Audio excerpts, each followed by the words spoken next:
નમસ્કાર, TV10 ગુજરાતી ન્યૂઝમાં આપનું સ્વાગત છે। હવે જોઈએ આજના સમાચાર। ધોળકા GIDC પાસે અજાણ્યા વાહનોની ટક્કરે 3 થી 4 ગાયોના મોત। ધોળકા GIDC નજીક રોડ પર અજાણ્યા વાહન ચાલકે ટક્કર મારી ફરાર થઈ જતા 3 થી 4 જેટલી ગાયોના મોત નીપજ્યા હતા। નગરપાલિકાએ રખડતા ઢોરોને નિયંત્રણમાં લેવા નિષ્ફળતા નિવડતા વારંવાર આવી દુર્ઘટનાઓ સર્જાઈ રહી છે।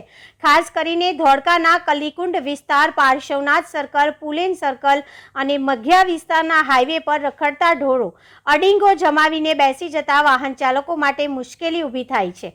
પરિણામે અનેકવાર વાહનો ઢોરને કચડીને ભાગી જવાના બનાવો બને છે। આ બનાવોની ગાયોના વારંવાર થતા મોતના કારણે ગૌ પ્રેમીઓમાં ભારે રોષ ફેલાયો છે।